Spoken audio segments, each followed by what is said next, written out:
Welcome to the next row.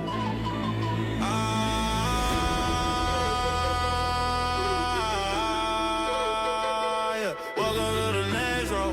From the field on my way to the next row. Welcome to the next row.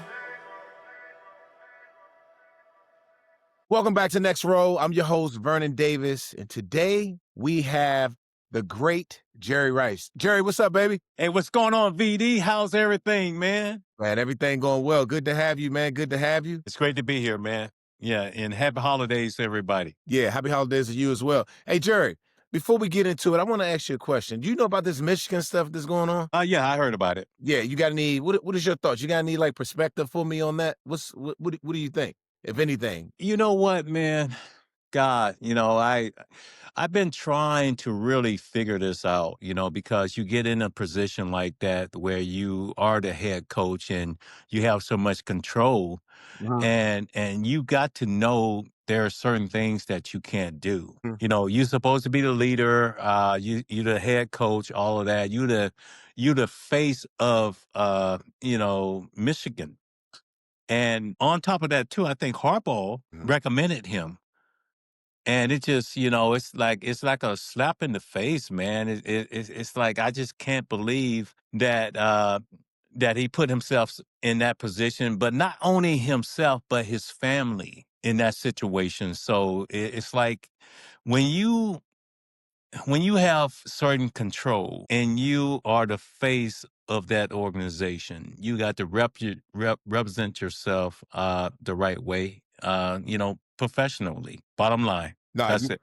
You're correct about that. Ryan Clark said that Sharon Moore failed the black coaching community. Like, his actions. I mean, how do you feel about that statement? That's difficult, but we don't get a chance to get in a position like that often. So it's like, when you finally kick that door in, I just feel like, you got to represent the right way. And I'm sort of like really trying to really choose my words. It's like, we work hard. We actually have to work a little bit harder than everyone else. And it's like, once that door opens, you just got to, conduct yourself the right way. Yeah. And it's unfortunate that a lot of our people, not just saying our people, but people in general, but a lot of our people, we do things and then people look at it and they have a perspective about it. And then everyone becomes the same. You know what I mean? Because of our image. It's like you said, representation is everything. Represent yourself right accordingly. You know what I mean? Yeah, you're the leader. I mean, you're the leader of that organization. You're the leader of that team. You're the face of it and all of that. So, you got to be professional. That's just like, even, when I came to the San Francisco 49ers, I knew the standard and I knew how you had to represent yourself in a very professional way. So I feel like, it's a setback. It's really a setback, but it sends a message also that, hey man, look, you can't let your guard down. You can't do that. You got a beautiful family, you got kids, you got all of that, and you got a great opportunity and to show the world what you're capable of doing by leading these men and showing them how to do it in the right way. Yeah, no, you're absolutely right about that. I'm Vernon Davis, and going online without ExpressVPN is like not having a case for your phone. Most of the time, you'll probably be fine. But all it takes is one drop, and you'll wish you spent those extra few dollars on a case. Every time you connect to an unencrypted network, like in a hotel, your online data is not secure, and hackers on the same network can try to steal your personal data, like your passwords. ExpressVPN stops hackers from stealing your data by creating a secure tunnel between your device and the internet. ExpressVPN is so easy to use and super secure. Just need to fire up that app and click one button to get protected. And it works on all devices, your phones, laptops, tablets, and more. I know for me, helping to protect myself from hackers is a top priority. And I really like that ExpressVPN can be used and trusted when I'm on the go, like at the airport, on the plane, at my friend's house, or just anywhere. Secure your online data today by visiting expressvpn.com/nextrow. That's expressvpn.com/nextrow to find out how you can get up to 4 extra months. expressvpn.com/nextrow. And Jerry, I want to go on to something else. So everyone in the world knows who Jerry Rice is, right? But a lot of times they look at you and they don't really know. They know your story, but they may not know all of your story. But what I'm most intrigued with is your mentality to last as long as you last. What was your mentality like? Can you tell us? I think it was like the fear of failure. Always, I felt like I never actually belonged. Coming from a small HBCU, having to work my butt off and get drafted by the greatest franchise ever. Think about that, man. It's like I that actually it opened my eyes because when you sit in that locker room and you see Joe Montana, you see Dwight Clark, you see Freddie Solomon, you see Ronnie Lott, you see all these great players, man, you're like, oh my God. Like, have I died and gone to heaven?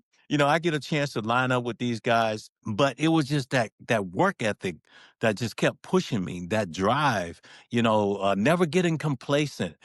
Felt like I had to, lead my team by example, showing up every day, being accountable, working hard every day. And then, like just carrying that into the football game because Bill Walsh always told me, he said, look, if you don't put the work in during the week, you don't have a chance on that Sunday, that Monday, those playoff games, those championship games, those Super Bowls. So every day I felt I had to prove myself. And I think that's the reason why I played the game for such a long time. Yeah. No, I can feel that. And you talked about going into a great organization. It was an organization who had a lot of, the reputation they had. I mean, the San Francisco 49ers. I remember when I got drafted, all I could think about was guys like you, and at the time, but Frank Gore was there, Brian Young, Alex Smith.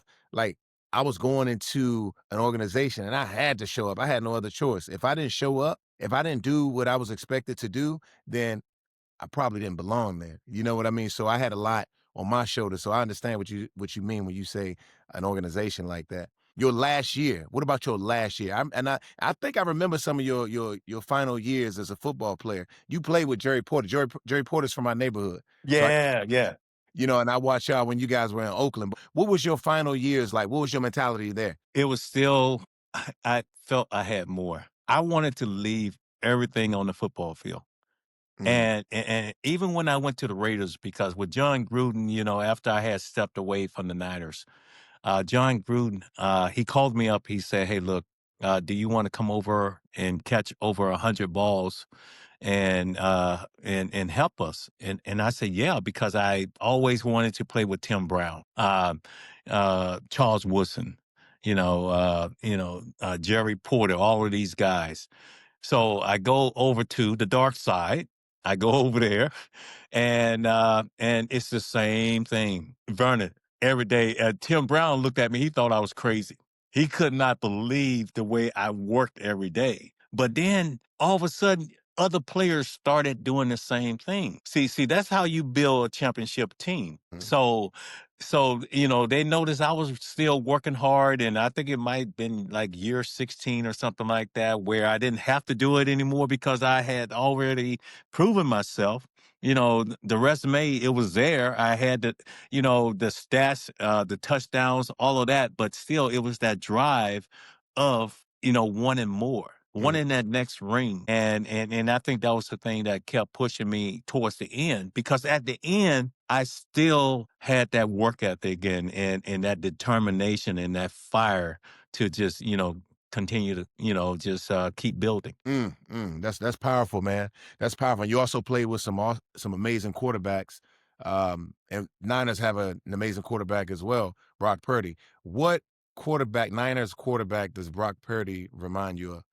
God, that's a good one, Vernon, because I think when you look at Brock Purdy, I look at him, and I had a chance to really catch some balls from him, and the velocity of the footballs, how quickly the ball got up on you. I said, wow, I couldn't believe, the strength of his arm. And, you look at, say, Elvis Grbac back in the day,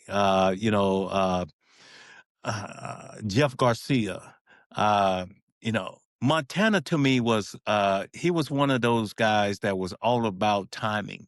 The ball was always going to be in the air. But Joe also, if he needed to put a little velocity on the ball, he could do that. Steve Young, the different spin, but also Steve was more of a running quarterback. And I sort of see the same thing in Brock Purdy just a little bit, because actually he can run too. He can extend plays. He can do all that. He can put velocity on the ball, and he gets the ball to his playmakers. He doesn't try to do it all on his own. And you love a quarterback that has that type of mentality, because you know that this guy is gonna just take care of the ball. Mm-hmm. No, that's powerful. And you talked about the velocity of the ball. You know how you push up, you run a stick route, 5, 6 yards up, then you turn out, or somewhere within between 10 to 15 yards from the QB, right? You always love that QB can put the ball there nice and softly, especially when you're not that far away from him. But then you get the QB who you push up on the stick route, then he taking your thumb off. You know what I mean? Yeah, I know exactly what you mean. I know. That was the difference between Alex Smith and Colin Kaepernick. Man, Colin Kaepernick, it's like he's throwing a baseball every route I ran. I'm like, dude, just give it to me nice and easy right here on this stick route. You know what I mean? That's what Brandon. That's just like, you just need that little touch pass right there. You don't need, that 100 mile per hour, like like that, that fastball or something like that. But I had a chance to catch ball from Colin Kaepernick too, and I'm like, man, this is crazy. This guy was gunning the ball like crazy, man, and and that brings to mind, because I with Tom Brady, man, Tom Brady and I, we were doing an interview, and part of it too, we were gonna just go out in the backyard and play catch. So I'm thinking, okay, Tom been out of the game for a while. He's not gonna be just gunning the ball and stuff like that. Man, Vernon, this guy he was throwing the ball with so much velocity. I'm like, oh my God, what would it have been like to actually play with this guy that had an arm like that had the height and all of that? And it just like, man, it was just amazing to see how he threw the ball, and his passion behind it. No, that's pretty cool. That's pretty cool. And back to Purdy, Jerry, what is it about the 49ers offense right now that fits the strengths of Brock Purdy? CMC, man. It starts with CMC. I mean, we always back in the day, we felt we had to establish one, either the run or the pass. So I think it starts with CMC. Once he's into the ball game, that's going to open up everything else. That's going to give Brock Purdy the opportunity to get the ball on the outside to his playmakers, to Kittle and all those guys, and just win football games. Yeah, but what do they need to do to be able to get to the championship this year? Like, what can they do? I mean, I know they got a lot of injuries. Fred Warner, he's not there. I mean, he's like one of the best, in my opinion. He's like one of the best linebackers I've seen in football. You know what I mean? Next man up. Yeah, Vernon. Next man up, man. yeah. Next man up. You control your own destiny right now. You're right in the thick of things right now. And every ball game from on out is going to be important. And I think, as an offense, we got to be able to score more points. We need to do that. So, it's up to Kyle Shanahan to come up with that scheme of like, hey, look, we're going to go out and we're going to do one. We're going to establish either the run or the pass. Once we get one of those established, now, it's going to open up the game. I feel our defense is going to hang in there. They're going to give the offense the opportunity to put points on board. but they completely control their own destiny right now. Think about this. They're right in it. Now, do you have the focus to finish it? Are you completely have all of you guys completely bought in? Are you invested 100%? And if everyone is invested and they can win these next 4 games, I think they have a chance to actually win the West. Mm-hmm. So, but who would have thought with all the injuries and going through this rocky road of, highs and lows and stuff like that, that you would be in a position now where you have a chance to, be that number one. That's powerful. And Jerry, what's the difference between today's wide receivers versus when you were playing? I love the physicality of it. I wanted to know exactly where that defensive back where he was gonna be. I wanted him to be bumping me all the way downfield because I know exactly where you are now. You look at receivers now. You don't see a lot of bump and run. You see a lot of free access. And man, it's crazy because if you're a good route runner and you can't, if you can't defeat a defensive back that's 5 yards off you, you play in the wrong position. Yeah. So it's a little bit different now, and it's a run pass option. The ball is out quickly, and I get asked all the time. They said, which era would you prefer to play in? I love the era that I played in because you actually had to be a route runner. Then you had to be able to avoid going across the middle where you got guys trying to take your head off. Then you had to also be able to take those hits. So I prepared for that in a way that that helped me to play over 20 years. And the reason why I was able to do that is because I never, let my stuff get out of shape. But yeah, it's a different era, and I still enjoy it. No, and you said, Jerry, you said something that really resonates with me too, because dude, I never took any days off. Like even when the season would wrap, season over in end of December, early January, first, I take like 2 weeks off and I'm back into it. And I've always approached every day, every month, like I was about to play the game of football. And a lot of people ask, you never had surgery? It's like, nah, I never had surgery. That's because of the way I approached everything. From my diet to the way I worked out to the way I recovered, like just everything was like just, up here. Maybe this question I'm about to ask you is redundant because, I mean, look, when I think of Jerry Rice, I think of Michael Jordan. You know what I mean? Y'all some of the best to do it. Is there any wide receiver you see yourself in? Like, can I even ask that question? Yeah, man. You know what? Justin Jefferson, I love everything about him. His route running, how he can stretch the field, how he can run routes underneath, how he's not afraid to go across the middle, catches the ball at his highest peak. And I think the guy, and I know there have been rumors that, we actually tried to get him to the Bay Area, with the San Francisco 49ers. But I sit back and watch him, Mike Evans, with the Buccaneers. I was watching him last night, and that was a tough one for them to lose to the Atlanta Falcons. But just watching him come back from that injury and still seeing that hunger and that fire, and these guys are big receivers because now in today's generation, receivers are much smaller. And they're used, differently than when we played. But those two guys, man, they're dogs. And they still have that fire. Who would you consider to be the best wide receiver in the NFL right now? It's still just JJ, without a doubt. Without a doubt. Jamar Chase? Huh? Not Jamar Chase? I think Jamar Chase is an excellent receiver, but he got a lot of football in him, and he got to prove more. When you think about JJ, then okay, Mike Evans, it's to me, it's about that resume. It's all about that. So it's all about that work that you put in and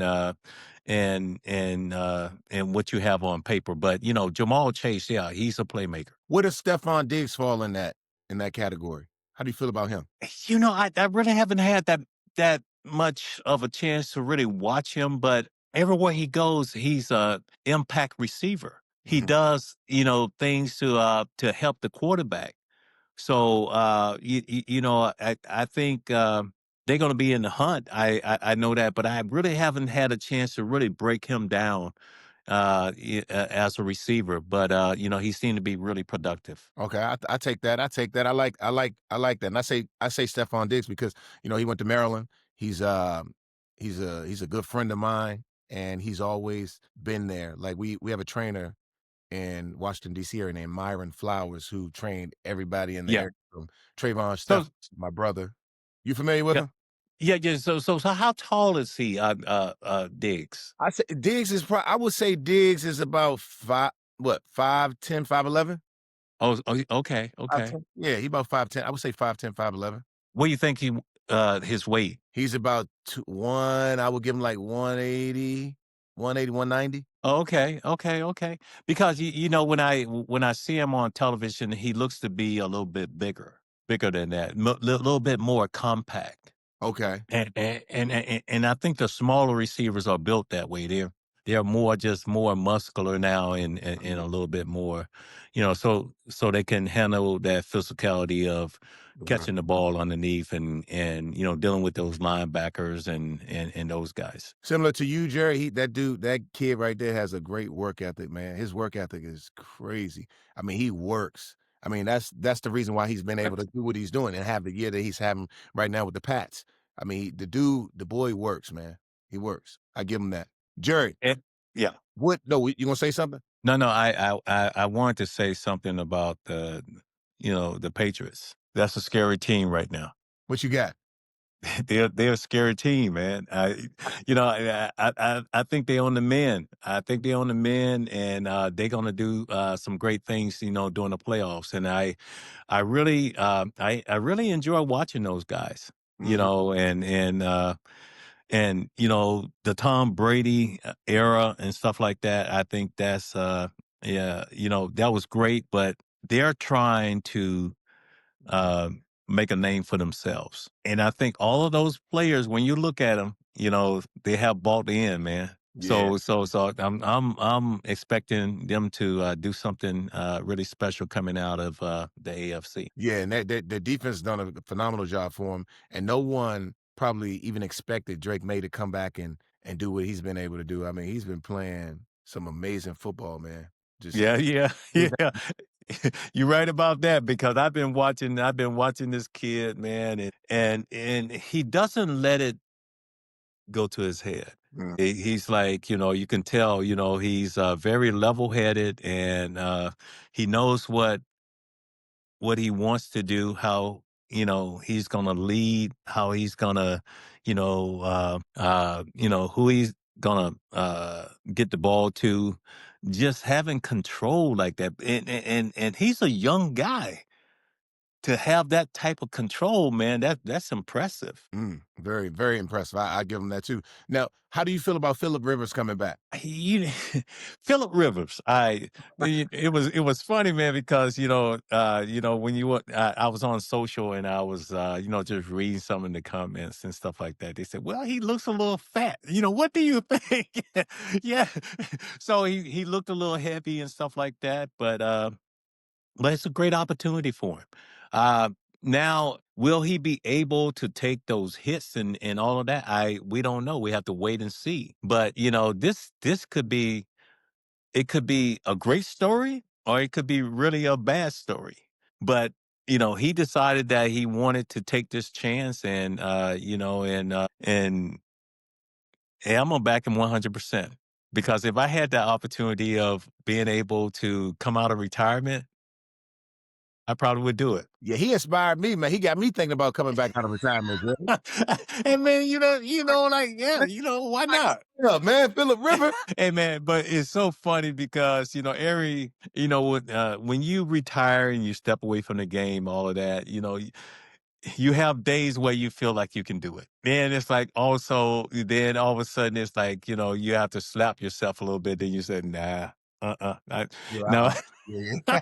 I don't think my body can, take that punishment anymore. Yeah, I say that when I'm getting out of the bed in the morning, Jerry, and my back start take me 10 minutes to get my back going. I'm like this, pushing up and down, Yeah, turn way. I'm like, "Hold up, man. Hold up. I don't know. I'm man. the Hey, the hey, Philip Vernon. have it. Go ahead, Philip." Yeah, yeah. You remember back in your young days, man, where you just jump up, didn't have to stretch or do anything, just go. Man, that youth is serious, man. Yeah, I wish I could have that back. But Jerry, what advice would you give to Shador Sanders? I mean, this kid, to me, I feel like this kid is he has a bright future, man. To do what he's been able to do. I think he just got yeah. rookie of the week this past week. And like, what's your advice to him? I think just keep grinding, man. Keep staying focused. Lead by example. Surround yourself with positive people that's gonna have your back. And I think he shows it every day. And there have been a lot of talk, a lot of adversity and stuff like that. And with the draft, all of that. And I think the kid is a young kid, and yes, he done made some mistakes, dealing with the media and stuff like that. But still, for some reason, when he's on that field, man, and yeah, he's still young and he's still gonna make mistakes. He might throw a couple interceptions or something like that. But I think he's a qualitative player, and he has proven himself, and he's just got to continue to get better. And I think he will, because he seems like not to let anything just go to his head, Mm-hmm. Mm-hmm. and he's staying focused. He made a statement. He said, everybody want to see me fail, but it's not going to happen. You know what I mean? And I thought that was really powerful, very That, confident of him, and yeah, just to say that. And I've seen everything he's gone through, from leaving colleges. College is one of the most elite quarterbacks in the draft, but getting pushed all the way back to how he did. It's just, some people would say it's unfair, but for me, I'm always positive, right? And I think that was actually good for him, from standpoint of him being able to mature and adjust to the NFL. So, you know, yeah, every journey is not going to be, um, you know, like seamless in the beginning, but in the end, it's how it's supposed to fold out. You know what I'm saying? yeah, yeah. And I think he used that as a positive, and as a spark. And man, this last ball game, I think he's one of the first quarterbacks for the Browns to throw for over 300 Mm-hmm. yards or more. And I think did he have 5 touchdowns? He had 4 touchdowns that he threw, maybe 3 or 4, and he ran one. Yeah, and he ran one in. Yeah, yeah. Well, he scrambled. He kind of broke away from the guy, and kept the play alive, and then just ran. Right. Oh, that was an impressive play. I So, mean, that was a great game for him, and it's going to be great seeing him play the rest of the season, as a starter, and just see if he can continue to develop, and just put him in that situation of like, hey, look, I think he has already done that. That, hey, look, what you guys gonna do? Are you guys gonna make me the quarterback going into next year, or are you gonna trade me to another team or whatever? But the thing is, I think by him being that starter, he has proven himself that he's capable of being that quarterback. has his dad been a good influence on his journey? Would you say? I you Prime time, prime. You know how prime is. It's like, Come on, dog. Come on, dog. I think prime. There's good and bad. But, as a father, you got to give him, just 100% on that. He's always going to support his kids and be there for him. Sometimes, being a little vocal, but that's prime time. But, when you sit back and you watch, and I was watching him, watch his son doing that ball game, and the energy and the love and all of that, you know, you can't even put a price on that. So it was great to see that. Do you think it's hard being a dad knowing how the NFL is, especially with Dion having the track record that he's had, the same category as yourself, one of the greatest defensive backs to ever play in the game of football? You think it's hard on him being a dad? Yeah, because it's hard on all of us because my son, he's sort of like he's with the Raiders now. He's on the practice squad, and you always want the best for him. Mhm. You always want them to be able to shine. And I have come to the conclusion that, hey, look, I just have to be a dad. I have to be there to support him and just encourage him. He has to do the work and to get that roster spot and be one of the guys to get on that team. So yeah, I think it's hard because of what we have accomplished. There's a lot of peer pressure of all of those things. And when people look at you, they think, okay, if you got a son, they expect your son to be just like you. Yeah. No, you're right.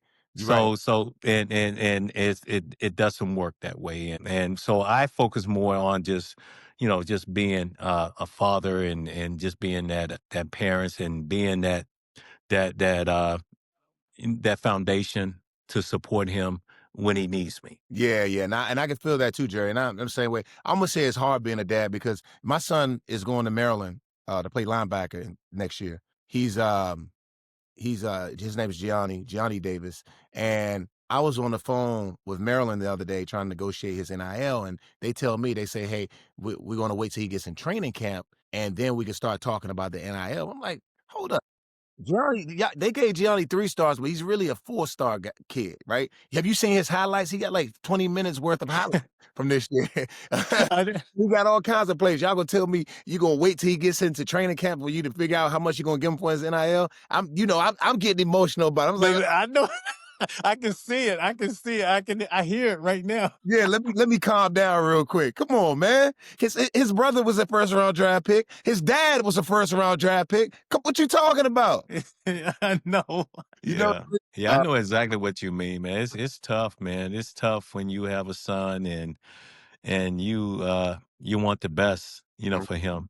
And you want to put him in a position where he can win, and it's not in your control. mm-hmm. Because that's something that we have always been as players and all of that, we have been in control of our careers. And it's a little bit different when you have a son. Yeah, no, you're absolutely right. So Jerry, talk to me about you created you have a product, an amazing product called Go Fuel that you created as an energy drink, natural ingredients. It's Yeah. very really tasty. And I know that to be true because I mean I remember when I heard about it, but then I was in a gym called Lifetime right down the street.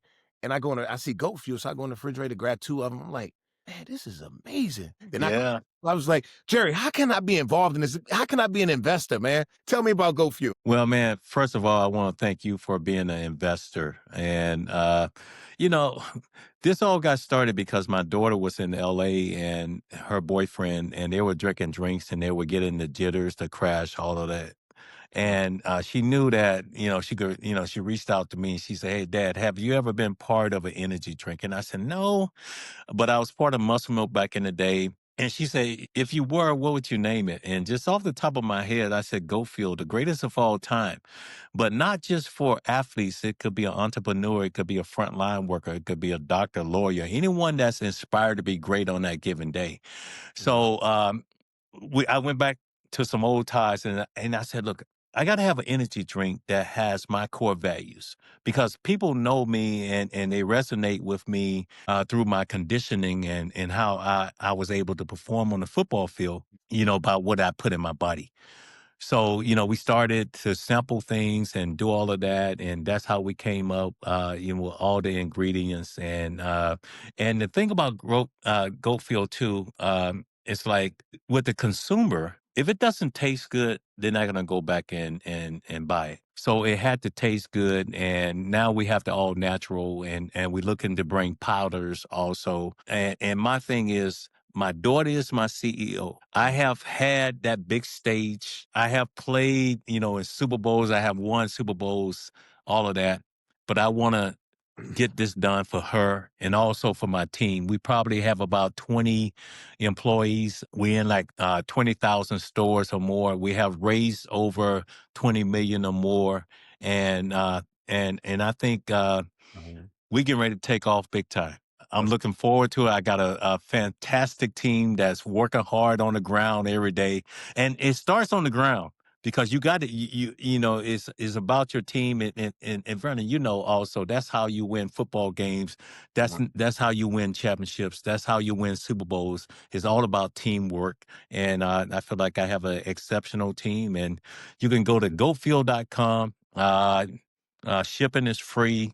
And you're gonna love it. Definitely going to love it. I mean, if you haven't tried it, you need to try it because let me tell you, man, it's amazing, man. I got so much of it up in the pantry right now. My kids love it. My son love it. He takes it to his games every Saturday, Friday, and Saturday. So, you know, I appreciate you for blessing us with that. Jared, you can you tell me right now, can the current 49ers offense play in the 80s? Yeah, without a doubt. Without a doubt. Because you know, I think also I think football was so much. It was very simple. A mono. You just line up and you play. Stop us. We had those square outs. We had those hooks. We had those digs. We had those comebacks. We had those post corners. We had those posts. We had those deep overs and stuff like that.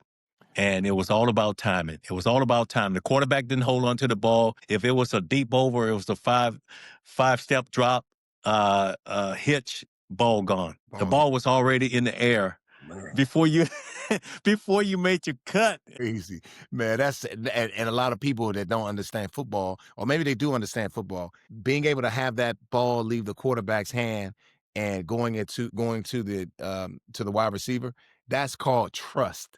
Yes. That quarterback is expecting you to push up 6 on a hitch. It's probably what, like 6 yards, 7 yards, turn around, ball right there. Right, The ball is already in the air. yeah, it's already gone. He's expecting you to make that play. He's trusting you're gonna be where you need to be at a particular time. So And the exciting thing about that, man, was like it gave you an opportunity to use your creativity because now you can catch that ball and now you can do something with it. Those yak yards or breaking a tackle or something like that, you know, and going like 95 yards or something like that. I believe that whenever I caught the ball, I could score. I never wanted to catch the ball and just go down. No, because now I got the ball. It's like sandlot football. It takes me back to like being a little kid. And now being creative to find a way to go the distance. Every ball, every play. That was it. it's amazing, man. What's a workout routine that you used to do, Jerry, that a current NFL player in today's era cannot survive? The famous hill, 2.5 miles up, last 800 meters, straight uphill. It was gonna break you, or it was gonna make you stronger. So I trained myself to be able to conquer that hill. In the fourth quarter, that's when I was at my best because I'm still bouncing around. I still got energy. Now I can play my best football. That's when I was gonna attack you and destroy you. And I was gonna, you know, I had conditioned myself that way. So it would be like that hill work Monday, Wednesday, Friday, Tuesday, Thursday. It was more of track work and doing route running on the field. Then after all of that, you know, if you start around 7, you get all of that in by 10 o'clock. Now you got to get to the gym to do your lifting, where you get out of the gym around 1 o'clock. So this was every day. Wow, that's crazy. Jerry, if I had a microphone in my hand, I'd drop it and just walk away. Conversation over. Conversation over. The greatest player of all time. You can just drop some gems on you. I'm done. It's over. Jerry, I got a couple.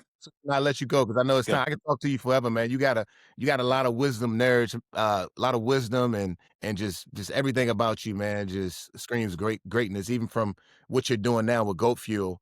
And, you know, I just appreciate you so much, man. Do you ever see yourself jumping back into coaching, Jerry? Vernon, I think I left everything on the field.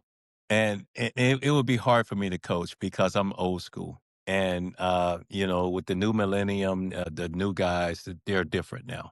there's a lot of, a lot of guaranteed contracts out there, a lot of money. I believe that you had to earn everything back in the day, but now it's a little bit different.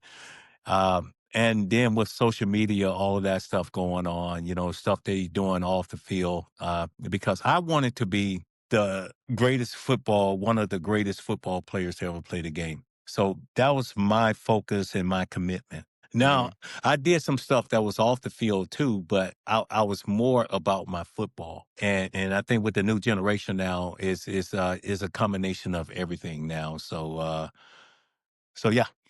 So a little bit different. I got you. That makes sense. That makes a lot of sense. So Jerry, we're down to the wire. All right. Rapid fire. Then I'll let you get up out of here. All right. See what you got on your answers here. Let's go. Let's go. All right. To win the game. Final play. You lined up.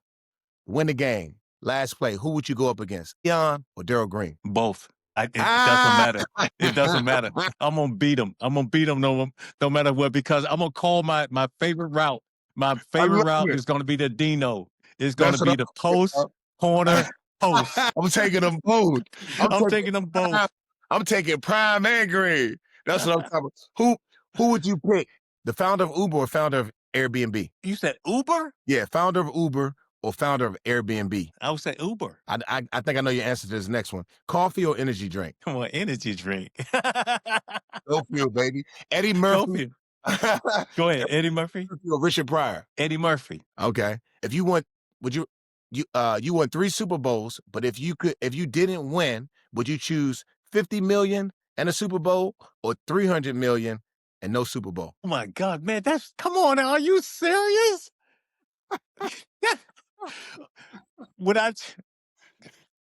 God, man, that's a tough one, man.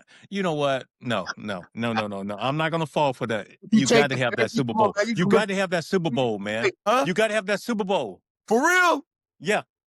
Man, Jerry, I'm taking it 300 and I'm going to buy Super Bowl, man. I'm going to buy me a Super Bowl ring. I'm going to buy 5. You got it. That Vernon, and that was one thing when I first came in, because the Niners got, players, they had their Super Bowl rings and they would wear them. I didn't have one. Mm-hmm. And I said to myself, yeah, I got to get one of those. Mm-hmm. That was it. I said, to be like part of these guys, or, I got to get one. And I was able to do it. That's dope, man. That's what's up. So I know that $300 million, that's a lot. But I had to have that ring, man. No, I got you. No, that's dope, man. That's what's up, man. I like that. One last question, Jerry. Who you got winning the Super Bowl? I'm going with my 49ers. Okay. I'm a ride or die. I'm a ride or die, man.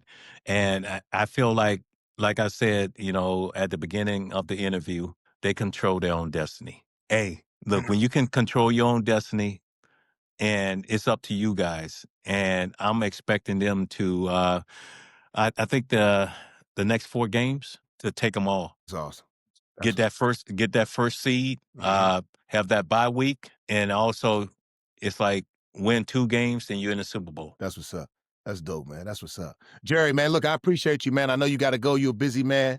One of the greatest players of all time right here, and also creator of Goat Fuel. I appreciate you, man.